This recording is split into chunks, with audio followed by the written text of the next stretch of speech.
Hello friends, आप सभी का मेरे यूट्यूब चैनल फार्मा जगत के नए एपिसोड में बहुत बहुत स्वागत है। आज का मेरा टॉपिक स्टार्ट करने से पहले मैं आपसे कुछ पूछना चाहूँगी।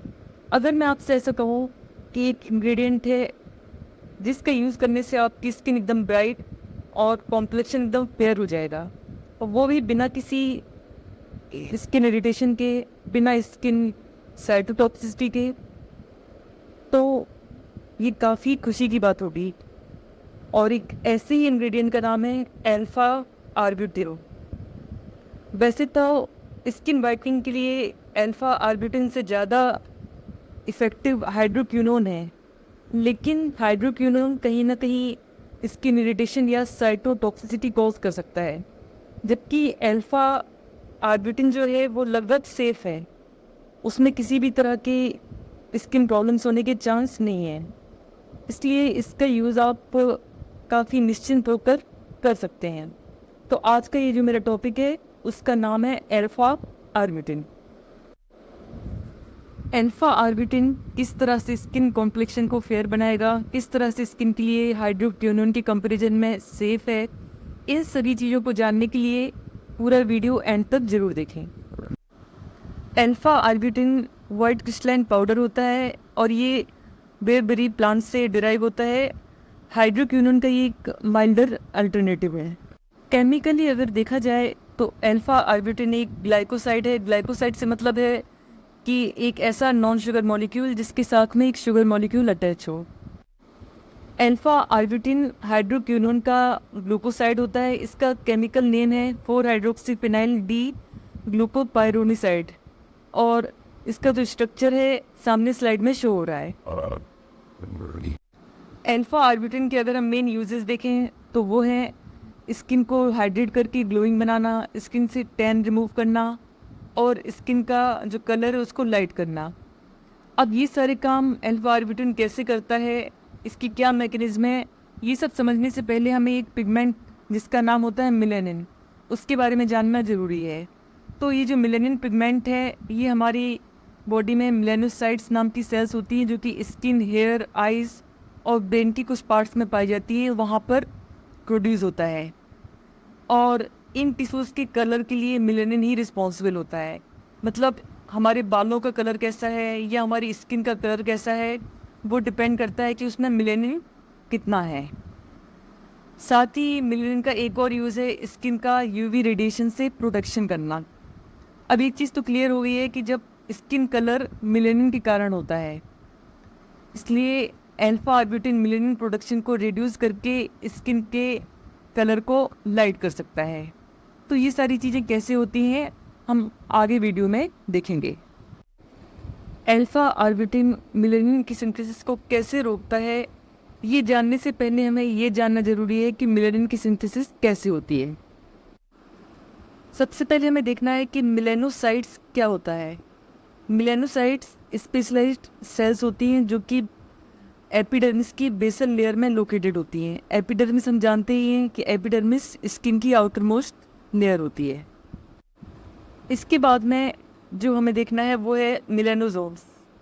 मेलानोसोम्स मेम्ब्रेन बाउंड स्ट्रक्चर होते हैं जो कि मेलानोसाइट्स के अंदर होते हैं, और इनमें मेलानिन सिंथेसिस के लिए जो ज़रूरी एंजाइम और सबस्ट्रेट है वो प्रेजेंट होता है, और ये मेलानिन की सिंथेसिस के लिए रिस्पॉन्सिबल होते हैं। अब हमें देखना है मेलानोजेनेसिस। मेलानोजेनेसिस एक कॉम्प्लेक्स बायोकेमिकल प्रोसेस होती है जिसके थ्रू मेलानिन प्रोड्यूस होता है। अब हम step by step melanogenesis process को देखेंगे। मेलानोजेनेसिस प्रोसेस में जो पहला स्टेप है वो है tyrosine uptake. Melanocyte cell blood से टायरोसिन का अपटेक करती है, और टायरोसिन मेलानिन सिंथेसिस में प्राइमरी प्रिकर्सर होता है। फिर अगला स्टेप है टायरोसिन हाइड्रोक्सिलेशन। टायरोसिनेज नाम का एक एंजाइम होता है जो कि टायरोसिन का हाइड्रोक्सिलेशन करके इसको DOPA, डोपा मतलब डाईहाइड्रोक्सी फिनाइल एलानिन में कन्वर्ट कर देता है। इसके बाद में है ऑक्सीडेशन ऑफ डोपा। तो अभी जो डोपा प्रिपेयर हुआ है उसको टायरोसिनेज फर्दर डोपाक्विनोन में ऑक्सीडाइज कर देता है। फिर लास्ट स्टेप है ट्रांसपोर्ट एंड डिस्ट्रीब्यूशन। मेलानोसोम्स के अंदर मेलानिन की सिंथेसिस होने के बाद मेलानोसोम्स सराउंडिंग केराटिनोसाइट सेल की तरफ ट्रांसफर होते हैं। इसके बाद अब हमें देखना है अल्फा आर्बिटिन किस तरह से मेलानिन प्रोडक्शन को रोकते हैं। अल्फा आर्बिटिन का मेलानिन सिंथेसिस रोकने का जो पहला तरीका है वो है टायरोसिनेज इनहिबिशन। और हम ऑलरेडी देख चुके हैं कि टायरोसिनेज एंजाइम किस तरह से मेलानिन सिंथेसिस में इम्पॉर्टेंट रोल प्ले करता है। तो टायरोसिनेज अगर इनहिबिट हो जाएगा तो नेचुरल है मेलानिन की सिंथेसिस भी नहीं हो पाएगी। और ये जो इनहिबिशन होता है अल्फा आर्बिटिन के थ्रू टायरोसिनेज का, ये पूरी तरह से नॉन टॉक्सिक और रिवर्सिबल होता है। नेक्स्ट मैकेनिज्म जिसके through alpha arbutin melanin synthesis को रोकते हैं वो है destruction of maturation and transfer of melanosomes. हम ऑलरेडी पढ़ चुके हैं कि मेलानोसोम्स में मेलानिन का फॉर्मेशन होता है, फिर मेलानोसोम का ट्रांसफ़र केराटिनोसाइट सेल तक होता है। तो अल्फा आर्बिटिन क्या करते हैं, मेलानोसोम्स का केराटिनोसाइट सेल तक ट्रांसफ़र रोकते हैं, जिससे क्या होगा, सफिशिएंट अमाउंट में मेलानिन स्किन सेल्स तक नहीं पहुंच पाएगा, जिससे विजिबल पिगमेंटेशन जो है वो धीरे धीरे कम हो जाएगा। इसके बाद में नेक्स्ट मैकेनिज्म जिसके through alpha arbutin melanin synthesis को रोकते हैं वो है इनमें एंटीऑक्सीडेंट प्रॉपर्टी होना। एंटीऑक्सीडेंट प्रॉपर्टी के होने के कारण ये स्किन की फ्री रेडिकल से सेफ्टी करते हैं, साथ ही ऑक्सीडेटिव स्ट्रेस से भी प्रोटेक्शन करते हैं। और एंटीऑक्सीडेंट प्रॉपर्टी होने के कारण इनमें एंटी इन्फ्लामेटरी प्रॉपर्टी भी होती है। तो क्या होता है कि अगर स्किन में इन्फ्लामेशन होता है तो इन्फ्लामेशन के अगेंस्ट एक प्रोटेक्टिव मैकेनिज्म जनरेट होती है, जिसके थ्रू मेलानिन सिंथेसिस ट्रिगर हो जाती है। क्योंकि alpha arbutin anti inflammatory activity रखते हैं, इसलिए स्किन में इन्फ्लामेशन नहीं होता है, और इन्फ्लामेशन नहीं होने के कारण मेलानिन सिंथेसिस भी ट्रिगर नहीं होती है। Alpha arbutin skin care products में यूज़ होने वाला एक बहुत ही पॉपुलर इंग्रेडिएंट है। अब हमें देखना है कि स्किन केयर में अल्फा आर्बिटिन की और क्या क्या बेनिफिट्स हैं। अल्फा आर्बिटिन का पहला बेनिफिट है रिड्यूस हाइपर पिगमेंटेशन। कई कंडीशंस में ये हाइपर पिगमेंटेशन रिड्यूस करता है, जैसे कि डार्क स्पॉट्स का होना, एज स्पॉट्स का होना, मिलाज्मा, पोस्ट इन्फ्लामेटरी हाइपर पिगमेंटेशन, इन सभी में। और हाइपर पिगमेंटेशन रोकने के पीछे इसकी जो मैकेनिज्म है वो हम ऑलरेडी देख चुके हैं कि अल्फा आर्बिटिन टायरोसिनेज एंजाइम को इनहिबिट करके मेलानिन प्रोडक्शन को कम कर देता है, और इस तरह से हाइपर पिगमेंटेशन को दूर कर देता है। अल्फा आर्बिटिन का दूसरा बेनिफिट है ब्राइटन स्किन। हाइपर पिगमेंटेशन को दूर करके अल्फा आर्बिटिन स्किन को ब्राइट बनाता है, और स्किन का अपीयरेंस ज़्यादा रेडिएंट और यूथफुल दिखने लगता है। अल्फा आर्बिटिन का नेक्स्ट बेनिफिट है प्रिवेंट फ्यूचर हाइपर पिगमेंटेशन। तो किसी भी रीजन से अगर हाइपर पिगमेंटेशन फ्यूचर में भी होता है, चाहे वो यूवी एक्सपोजर के कारण हो, हार्मोनल चेंजेस के कारण हो, या स्किन इंजरी के कारण हो, अल्फा आर्बिटिन का रेगुलर यूज़ करने पर फ्यूचर पिगमेंटेशन को प्रिवेंट किया जा सकता है।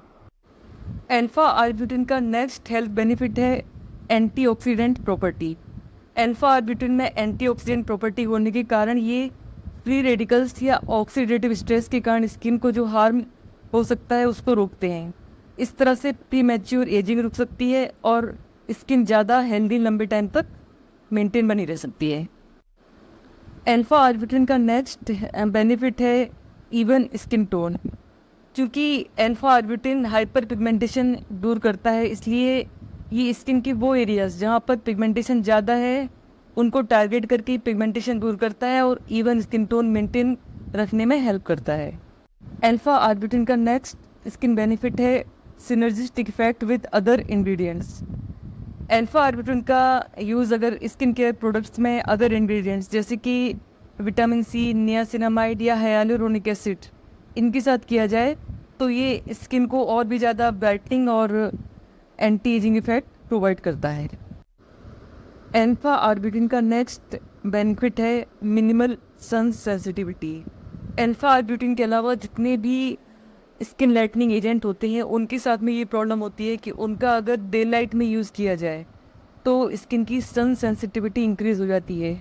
इसलिए उन एजेंट्स के साथ में सनस्क्रीन का यूज़ करना ज़रूरी हो जाता है। जबकि अल्फा आर्बिटिन के साथ ऐसा नहीं है। अल्फा आर्बिटिन का यूज़ अगर हम दिन में भी करते हैं तो ये स्किन की सन सेंसिटिविटी इंक्रीज़ नहीं करता है या बिल्कुल ना के बराबर करता है। इसलिए अल्फा आर्बिटिन के साथ में सनस्क्रीन का यूज़ किए बिना भी हम काम चला सकते हैं, कोई प्रॉब्लम नहीं होगी। अल्फा आर्बिटिन का नेक्स्ट बेनिफिट है safe for all skin types. Alpha arbutin हर तरह की स्किन के लिए सेफ है। इसका रीज़न ये है कि अल्फा आर्बिटिन हाइड्रोक्विनोन का ग्लाइकोसाइड होता है, मतलब इसमें हाइड्रोक्विनोन के साथ में ग्लूकोज ग्रुप जुड़ा रहता है। इसलिए जब हम स्किन पर अल्फा आर्बिटिन का यूज़ करते हैं तो हाइड्रोलाइसिस के थ्रू धीरे धीरे हाइड्रोक्विनोन रिलीज़ होता है और धीरे धीरे रिलीज़ होने के कारण ये स्किन में इरिटेशन या स्किन में साइटोटॉक्सिसिटी इस तरह की प्रॉब्लम्स बहुत कम क्रिएट करता है। इसलिए ये हाइड्रोक्विनोन या अदर एजेंट्स के कंपैरिजन में ज़्यादा सेफ है। इसके बाद में हम देखेंगे side effects of alpha arbutin. वैसे तो हम ऑलरेडी देख चुके हैं कि चूँकि ये हाइड्रोक्विनोन का ग्लाइकोसाइड है और इसमें से हाइड्रोक्विनोन धीरे धीरे रिलीज़ होता है, इसलिए ये कंपैरेटिवली सेफ है। किसी तरह के साइड इफ़ेक्ट्स होने के चांसेस बहुत कम हैं, लेकिन फिर भी कुछ साइड इफ़ेक्ट्स हो सकते हैं, उनके बारे में हम देखेंगे। अल्फा आर्बिटिन का पहला साइड इफ़ेक्ट है स्किन इरिटेशन। इसके सिम्टम्स हैं रेडनेस एंड इचिंग। इसकी कॉज हैं, एक तो अल्फा आर्बिटिन का अगर एकदम से हायर कॉन्सेंट्रेशन यूज़ किया जाए तो स्किन इरिटेशन हो सकता है। दूसरा, अगर बहुत सेंसिटिव स्किन वाले लोग अल्फा आर्बिटिन का यूज़ कर रहे हैं तो स्किन इरिटेशन के चांसेस होते हैं। प्रिवेंशन का तरीका है कि अल्फा आर्बिटिन का एकदम से ज़्यादा कॉन्सेंट्रेशन यूज़ नहीं किया जाए। शुरू में मिनिमम कॉन्सेंट्रेशन का यूज़ करके धीरे धीरे ग्रेजुअली कॉन्सेंट्रेशन इंक्रीज़ किया जाए। दूसरा, अल्फा आर्बिटिन यूज़ करने से पहले पैच टेस्ट करना भी ज़रूरी है। अल्फा आर्बिटिन का दूसरा साइड इफ़ेक्ट है एलर्जिक रिएक्शंस। एलर्जिक रिएक्शंस के सिम्टम्स हैं जैसे कि रैशेस, स्वेलिंग, इचिंग, ये सभी। इनकी कॉज मेनली क्या होता है कि एलर्जी का मतलब ये है कि पर्टिकुलर किसी इंग्रेडिएंट के प्रति किसी पर्टिकुलर पर्सन का ज़्यादा सेंसिटिव होना। तो कुछ लोग ऐसे होते हैं जो अल्फा आर्बिटिन के प्रति ज़्यादा सेंसिटिव होते हैं, तो उनमें एलर्जिक रिएक्शंस देखी जा सकती हैं। इसको प्रिवेंशन करने का जो तरीका है वो ये है कि यूज़ करने से पहले पैच टेस्ट किया जाए। इसके बाद में भी अगर कोई प्रॉब्लम हो रही है तो अल्फा आर्बिटिन को तुरंत डिसकंटिन्यू किया जाए और मेडिकल एडवाइस ली जाए। अल्फा आर्बिटिन का नेक्स्ट साइड इफ़ेक्ट है ड्राइनेस एंड पीलिंग। इसकी सिम्टम है कि कई बार अल्फा आर्बिटिन का यूज़ करने पर स्किन ड्राई और फ्लेकी दिखाई देने लगती है। इसका रीज़न ये है कि अल्फा आर्बिटिन का यूज़ मेनली स्किन लाइटनिंग के लिए किया जाता है। तो स्किन लाइटनिंग करने में ये स्किन का एक्सफोलिएशन करता है, जिसके कारण कभी कभी स्किन का जो नेचुरल ऑयल है वो रिमूव हो जाता है। दूसरा, अल्फा आर्बिटिन हाइपर पिगमेंटेशन दूर भी करता है। तो मेलानिन सिंथेसिस रोकने के लिए जो पूरी प्रोसेस करता है, उस प्रोसेस के दौरान भी कई बार स्किन का नेचुरल बैरियर है वो डिस्ट्रॉय हो जाता है। अब इस प्रॉब्लम को दूर करने का तरीका है कि जब भी अल्फा आर्बिटिन यूज़ किया जाए तो उसके साथ में कोई अच्छा मॉइस्चराइज़र यूज़ किया जाए, जिससे कि स्किन का जो नेचुरल मॉइस्चर है वो मेंटेन बना रहे, स्किन हाइड्रेटेड रहे। अल्फा आर्बिटिन का नेक्स्ट साइड इफ़ेक्ट है फोटोसेंसिटिविटी। फोटोसेंसिटिविटी का मेन जो सिम्टम है वो है स्किन का सनलाइट के प्रति ज़्यादा सेंसिटिव होना, जिसके कारण कई बार सनबर्न या सन डैमेज हो सकता है। फिर अगर हम इसके पीछे जो कॉजेज़ हैं वो देखें तो कई हो सकते हैं। एक तो अल्फा आर्बिटिन में माइल्ड एक्सफोलिएशन की प्रॉपर्टी होती है, जिसके कारण अल्फा आर्बिटिन का यूज़ करने पर ये स्किन की डेड सेल्स को रिमूव कर देता है और उनकी जगह जो न्यू सेल्स आ जाती हैं वो सनलाइट के प्रति ज़्यादा सेंसिटिव होती हैं। दूसरा रीज़न होता है कि अल्फा आर्बिटिन में मेलानिन प्रोडक्शन रिड्यूस करने की प्रॉपर्टी होती है, जिसके कारण कई बार जो स्किन बैरियर है वो डिस्ट्रॉय हो जाता है, जिससे स्किन की सनलाइट के प्रति सेंसिटिविटी इंक्रीज़ हो जाती है। फिर नेक्स्ट रीज़न हो सकता है कि अल्फा आर्बिटिन का सिंगल यूज़ ना करके इसको कॉम्बिनेशन में यूज़ किया जाए, जैसे कि रेटिनॉइड्स के साथ। तो कॉम्बिनेशन यूज़ करने पर जो अदर इंग्रेडिएंट है वो अल्फा आर्बिटिन की सनलाइट के प्रति सेंसिटिविटी को इंक्रीज़ कर सकता है। फिर अगर हम इसका प्रिवेंशन देखें तो प्रिवेंशन का मेन तरीका क्या क्या है। एक तो जब भी अल्फा आर्बिटिन का यूज़ किया जाए सिंगल या कंबाइंड फॉर्म में, साथ में सनस्क्रीन का भी यूज़ किया जाए। जहाँ तक हो सके अल्फा आर्बिटिन का यूज़ करने के बाद सन एक्सपोजर से बचा जाए, और इसके बाद भी अगर कहीं कोई प्रॉब्लम आ रही है तो तुरंत डॉक्टर से कंसल्ट किया जाए। अल्फा आर्बिटिन का नेक्स्ट साइड इफ़ेक्ट है पर्जिंग। पर्जिंग का मतलब होता है टेम्पररी इंक्रीज इन एक्ने। इसके रीज़न क्या होता है कि जब हम कोई नया स्किन केयर प्रोडक्ट यूज़ करते हैं, जैसे कि अल्फा आर्बिटिन वाला कोई प्रोडक्ट जो कि हम पहले से यूज़ नहीं कर रहे हैं, तो उस कंडीशन में क्या होता है कि जो हमारी स्किन सेल्स हैं उनका टर्नओवर इंक्रीज़ हो जाता है। मतलब डेड सेल्स रिमूव होने लगती हैं और उनकी जगह पर न्यू सेल्स आने लगती हैं। इस प्रोसेस के दौरान क्या होता है कि स्किन के अंदर जो डर्ट है या सेबेसियस ग्लैंड से सीबम सीक्रेट हो रहा है, ये सारी चीज़ें भी ऊपर आने लगती हैं। इसलिए कुछ टाइम के लिए हमें स्किन पर एक्ने या ब्रेकआउट्स शो होने लगते हैं। इसके साथ ही नया स्किन केयर प्रोडक्ट यूज़ करने पर स्किन अपने आप को एडजस्ट करने की कोशिश करती है और उसके कारण स्किन पर रेडनेस या इरिटेशन भी दिखाई देने लगता है। तो अगर हम पर्जिंग की प्रिवेंशन की बात करें तो इसका वैसे कोई प्रिवेंशन का तरीका नहीं है। बस तरीका ये है कि जब भी हम कोई नया स्किन केयर प्रोडक्ट यूज़ कर रहे हैं तो लगभग 1 वीक के लिए देखें अगर कोई प्रॉब्लम हो रही है तो, और 1 वीक के बाद भी अगर प्रॉब्लम कंटिन्यू है, ख़त्म नहीं हुई है, तो तुरंत डर्मेटोलॉजिस्ट के साथ में कांटेक्ट करें। अल्फा आर्बिटिन का नेक्स्ट साइड इफ़ेक्ट है इनकॉम्पेटिबिलिटी विद अदर इंग्रेडिएंट्स। इसका जो मेन सिम्टम है वो ये है कि अगर हम अल्फा आर्बिटिन को किसी अदर इंग्रेडिएंट जैसे कि रेटिनॉइड या किसी और के साथ में यूज़ करते हैं तो स्किन इरिटेशन या अदर प्रॉब्लम्स शो होने लगती हैं।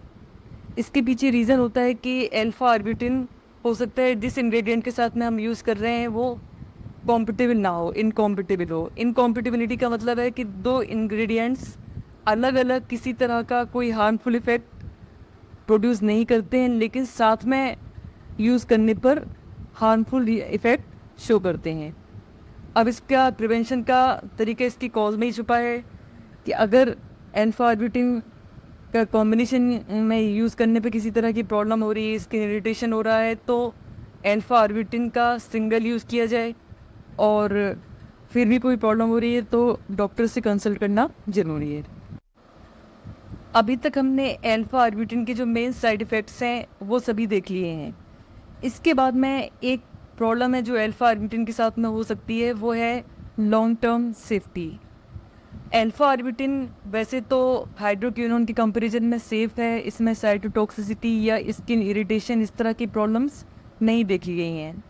फिर भी इसका जो लॉन्ग टर्म सेफ्टी डाटा है वो बहुत लिमिटेड है, इसलिए इसका यूज़ हमेशा जो गाइडलाइंस है उसके अकॉर्डिंग करना ज़रूरी है, और जो रिकमेंडेड पीरियड ऑफ टाइम है और रिकमेंडेड डोज है उसी के अकॉर्डिंग करना ज़रूरी है।